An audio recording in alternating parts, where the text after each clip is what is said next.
it's worthwhile running your car on hydrogen. I've done some tests to prove that it's not. I used a 650 watt generator, 2-stroke generator. I used a 500 watt bar heater as a load. Used 100 ml of fuel on each run.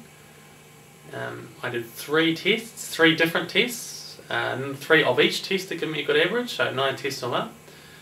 The first test was running the 650 watt generator with the 500 watt bar heater, timed. The second test was the same as the first, but I had the hydrogen cell running from the 12 volt output of the generator, feeding back the hydrogen and oxygen into the intake of the carburetor. The third test was the same as the second, but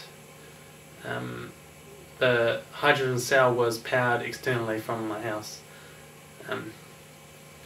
The results: the first test, running the 650 watt generator powering a 500 watt bar heater with 100 ml of fuel, the times were 7 minutes 41, 7 minutes 30 and 7 minutes 33.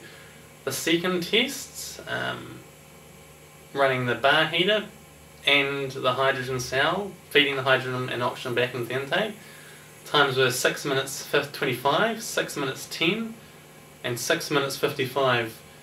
As you see, quite a big drop, about a minute on each run. The third test was feeding the hydrogen back into the intake of the generator but powering the hydrogen cell from my house. The times were 7 minutes 46, 7 minutes 48 and 7 minutes 41. Overall about a 2% increase over the first test. The engine was warmed up prior to the test to give more accurate figures. So there you go.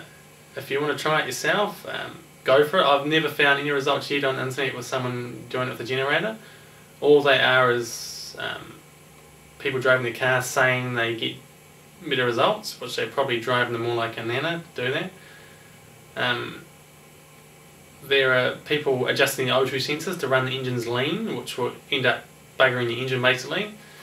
So it's up to you what you want to do.